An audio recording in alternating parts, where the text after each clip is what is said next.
சென்னையில் வந்து பல பத்திரிகைகள் வெளியாகுது. அதை பார்த்தீங்கன்னா ஒருத்தர் படித்து முடித்ததுக்கப்புறம் அடுத்தவர் அதை படிக்க முடியாது. அந்த மாதிரி தான் குவாலிட்டி இருக்கும். ஆனால் இன் அண்ட் அவுட் சென்னை பார்த்தீங்கன்னா அந்த குவாலிட்டி ரொம்ப நல்லா இருக்கும், நல்ல வண்ணமாக இருக்கும், பிரிண்டிங் ரொம்ப அழகாக இருக்கும். இதெல்லாம் வந்து பண்ணுறதுக்கு வந்து ரொம்ப முயற்சி எடுக்கணும். ஏன்னா பத்திரிகை துறையில் இப்போ வந்து வருமானங்கிறது வந்து அந்த அளவுக்கு கிடையாது. ஆனால் எழுதுகிறவங்க வந்து அவங்கள ஊக்குவிக்கணும் அப்படின்னு சொன்னீங்கன்னா அவங்களுடைய குவாலிட்டி ஆஃப் பேப்பர்ஸும் ரொம்ப நல்லா இருக்கணும். இதை வந்து டிசைன் பண்ணுறது யாருன்னு பார்த்தீங்கன்னா முகமது ரஃபியுதீன் சொல்லி ஒரு இளைஞர் தான் அதை பண்ணிகிட்டு இருக்கிறாரு. தனி மனிதனாக இருந்து பண்ணுறாரு. இன்றைக்கி வர முடியலை, ஏன்னா நேற்றைக்கு நைட்டு கூட ரொம்ப ஒர்க் பண்ணிகிட்ருக்காரு. ஏன்னா வந்து 30ஆம் தேதி 31ஆம் தேதி நம்ம 1ஆம் தேதி அடுத்த இஷ்யூ வரணுங்கிறதுக்காக வேண்டி ரொம்ப பண்ணிகிட்ருக்காரு. அவருக்கு நாங்கள் நன்றியை சொல்லிக்கொள்கிறோம்.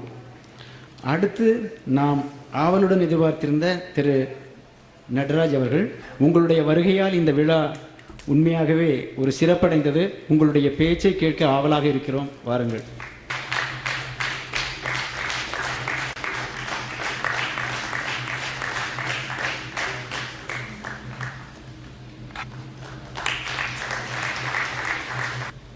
இந்த மாலை வணக்கங்கிறது பதில் இரவு வணக்கம் சொல்லலாம் போல, அந்த அளவுக்கு நேரமாகிவிட்டது. எல்லோரும் ரொம்ப டயர்டாக இருப்பீங்க. ஸோ அதிகமாக பேச விரும்பவில்லை.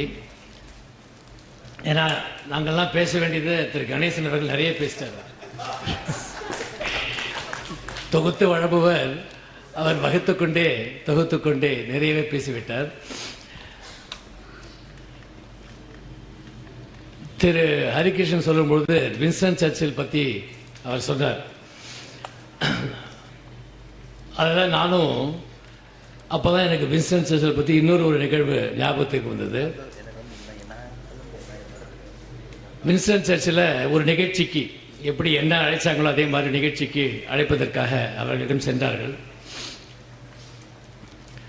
அவரிடம் இந்த ஒரு நிகழ்ச்சியை பற்றி கூறிவிட்டு அந்த நிகழ்ச்சிக்கு தாங்கள் வந்து பேச வேண்டும்.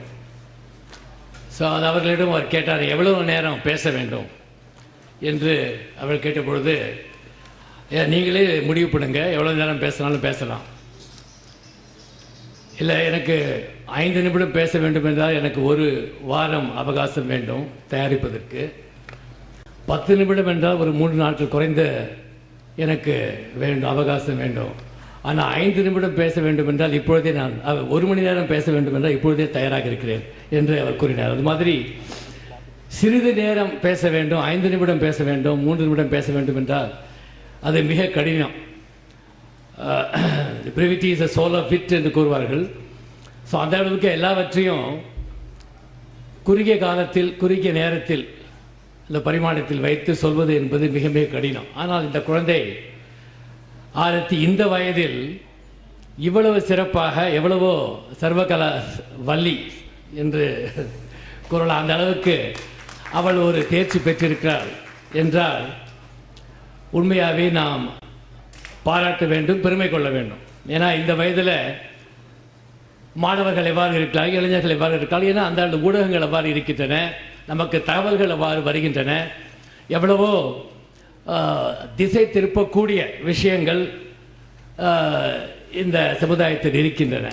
ஸோ அந்த ஒரு காலகட்டத்தில், அந்த இளமை காலத்தில் நாங்கள்லாம் வந்து சிறு வயதில் இருக்கும்போது இந்த ரேடியோ தான், புஷ் ரேடியோ தான். அதுவும் புஷ் ரேடியோ, வால் ரேடியோ. அது சூடாகிறதுக்குள்ளேயே ஒரு 10 நிமிஷம் ஆகும். அதுக்கு பிறகு தான் ரேடியோவே கேட்க முடியும். அப்போ எங்கள் வீட்டில் எங்கள் அப்பா வந்து அமுத சுரபி, கலைமகள் 2 தான் வாங்குவார், வேற ஒன்றும் வாங்க மாட்டார். குமுதம், ஆனந்த விடலாம் வாங்க மாட்டார். ஸோ அந்த மாதிரி வளர்ந்த நாங்கள், ஆனால் இப்பொழுது அவர்களுக்கு எவ்வளவோ விஷயங்கள் தெரிய வருகின்றன.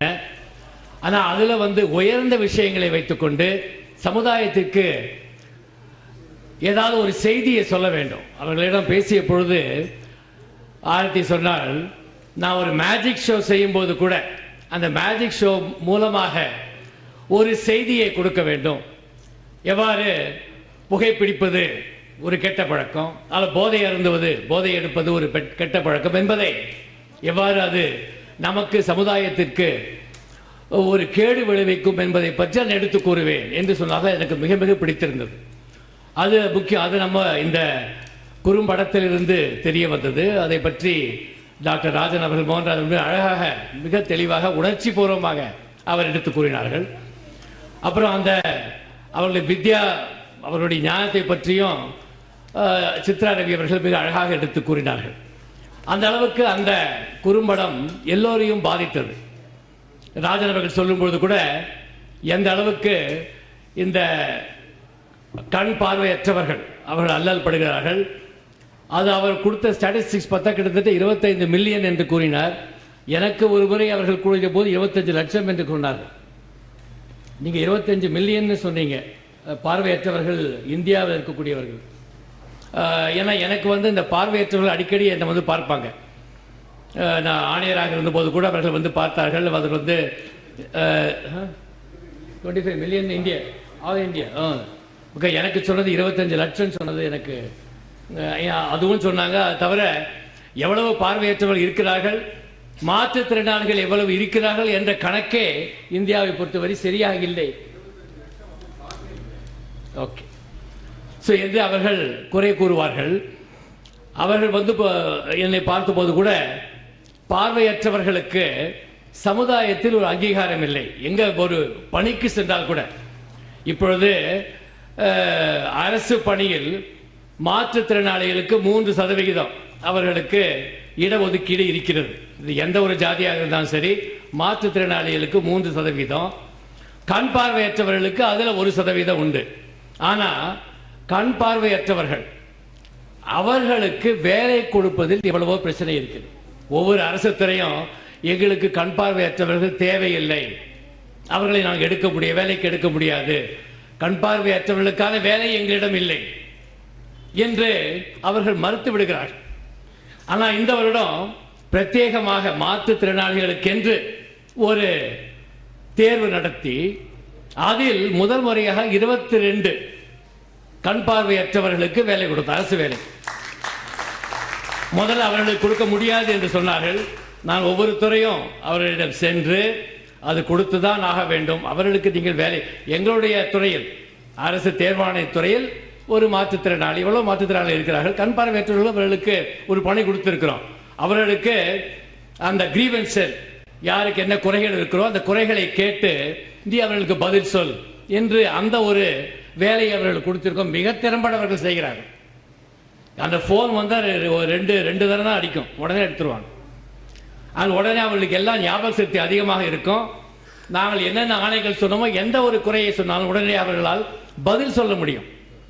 அந்த அளவு அவர்களுக்குள்ள திறமை என்ன என்று பார்த்து கொண்டு அவர்களுக்கு நாம் உதவி செய்ய வேண்டும். இவர்களுடைய குறை இதுதான், சமுதாயத்தில் எங்களுக்கு ஏதோ ஒரு உதவி செய்ய வேண்டும், பச்சாத்தாபப்பட்டு எங்களுக்கு உதவி செய்ய வேண்டும் வருகிறார்களே ஒழிய நாங்களும் சமுதாயத்தில் ஒரு அங்கத்தினர்கள், எங்களுக்கு ஒரு மரியாதை கொடுத்து எங்களை அவர்கள் கௌரவிக்க வேண்டும் என்று நாங்கள் கேட்கிறோம்.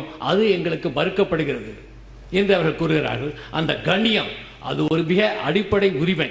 அந்த கண்ணியம் மறுக்கப்படுகிறது, அது மறுக்கப்படக்கூடாது என்று மிக அழகாக இந்த குழந்தை இந்த படத்தை எடுத்து எவ்வாறு நாம் கண் பார்வையற்றவர்கள் மட்டுமல்ல மாற்றுத்திறனாளிகளுக்கு எவ்வாறு நாம் உதவ வேண்டும் என்ற ஒரு கருத்தினை மிக சிறப்பாக அவர் கூறியிருக்கிறார்.